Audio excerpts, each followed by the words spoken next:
ล่าสุดน้องอาอายอาการหนักจนพอทักไปบอกว่าจะพาไปหาหมอพี่สาวหักแพงได้ยินข่าวทักเข้ามาหาด่วนให้กำลังใจน้องสาวอาอายกราบทักทายสบายดี FC ทุกฐาน FC ทุกคนยังอยู่กับเจบอลาวเส้นเก่าเส้นเคยอยู่เกี่ยวกับเรื่องราวข้อมูลข่าวสารเกี่ยวกับตัวศิลปินตัวน้อยน้องอาอายเฮามาอัปเดตกันหลังจากที่ค่ำคืนที่ผ่านมาน้องอาอายบอกว่าปวดหัวเด้คือทรมานแท้ก็คิดว่าเรื่องราวมันจะจบลงเพียงแต่ค่ำคืนที่ผ่านมาแต่ล่าสุดน้องอาอายได้ออกมาเคลื่อนไหวแบบนี้อีกแล้วท่านผู้ชมทุกคนได้อ่านทุกคนได้ฟังทุกคนได้เห็นการโพสต์เคลื่อนไหวของน้องอาอายกับตกอกตกใจคือว่าสุขภาพร่างกายบ่ได้ดีมาเลยตั้งแต่ค่ำคืนที่ผ่านม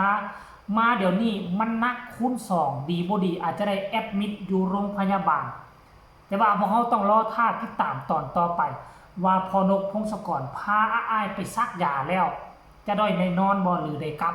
เขาต้องมาติดตามเบิ่งถ้าเอาไปไว้ก็จะดีไว้ถ้าเอาไปซากอาจได้นอนแอดมิดอยู่โรงพยาบาล1 ชั่วโมงที่ผ่านมาน้องอาอายก็ได้ออกมาโพสต์เคลื่อนไหวว่าทำไมทรมานขนาดนี้แสดงว่านักหน่วงไหนปกติน้องอาอายเป็นคนเข้มแข็งเกินอายุเกินคนเกินหุ่นเกินรุ่นแต่มามือนี่น้องอาอายได้เผยความรู้สึกออกมาแล้วนั่นหมายความว่าร่างกายของน้องทนบ่ไหวสู้บ่ไหวแล้วปกตินางจะสู้จนวินาทีสุดท้ายแต่ตอนนี้คือนางสู้บ่ไหวพยายามสู้มาเมื่อคืน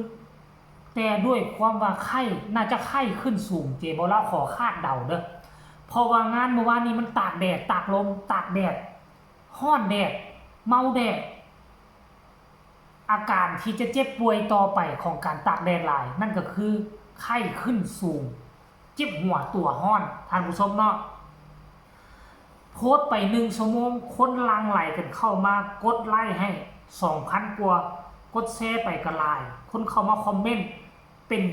4-500 กว่าคอมเมนต์และหนึ่งในนั้นเป็นบุคคลที่สำคัญ2 คนที่เข้ามาให้กำลังใจมีเอื้อยฮักแพงก็เข้ามาว่า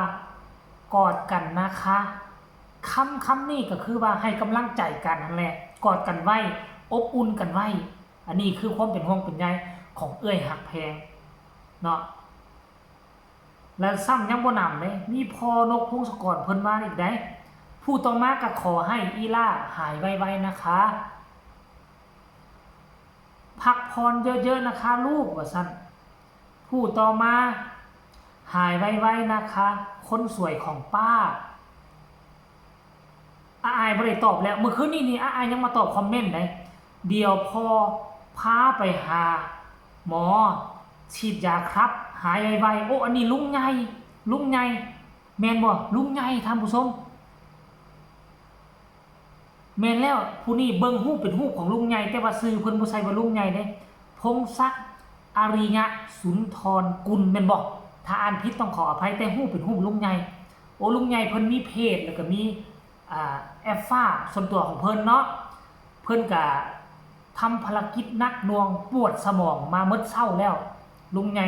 เคลียร์ปัญหาเรื่องมาไล่ทิพย์อะไรอย่างต่างๆและปัญหาเดิมๆที่มาจากวงเดิมมาอยู่วงนี้ก็เป็นปัญหาเก่าแต่เพิ่นเคลียร์ได้แล้วก็หวังว่ามันจะบ่มีอีกซ้ำสองถ้ามีครั้งที่2ครั้งที่3วงยังบ่ทันเปิดเดี๋ยวเพิ่นจะจัดการหนักไหนเอาเข้าได้เพิ่นเก่าออกได้เช่นเดียวกันเด้อจะสร้างปัญหาให้เพิ่นผู้ต่อมาหายไวๆจ้าคนเก่งว่าซั่นนี่อันนี้พอนกพงศกรมาว่าอดทนลูกพอพาไปฉีดยาคนน้อยถึกแดดหลายสู้ผู้ต่อมาหายไวๆค่ะคนเก่งของแม่ซั่นเองหายไวๆนะคนเก่งไปฉีดยานะลูกเดี๋ยวก็หายไวๆคนเก่งป้ากะยังอ่วมคือกันขนาด ได้ลบแดดพวกหนูแห้งอยู่บนรถห้อนกะห้อนหายไวๆลูกไปหาหมอดีไหมลูกว่าซั่นเด้หายไวๆนะคนเก่งเป็นห่วงหนูนะคะอุ้ยหลายคนมาให้กำลังใจอดทนพักผ่อนเยอะๆนะคะคนเก่งทานยาแล้วนอนพักผ่อนหนูได้ไปหาหมอหรือยังหายไวๆนะหลานป้ารีบให้พ่อพาไปหาหมอรักษาสุขภาพหายไวๆแม่นอันนี้คือส่วนหนึ่งคำคิดคำเห็นคนที่ลังไหลมาให้กำลังใจของน้องอ้ายโพสต์เพียงแต่1 ชั่วโมงคนเข้ามาคอมเมนต์เป็นเกือบครึ่งพันท่านผู้ชมคนมากดไล่ให้ 2-3 พันไปแล้วท่านผู้ชมเรื่องนี้อย่ารอช้า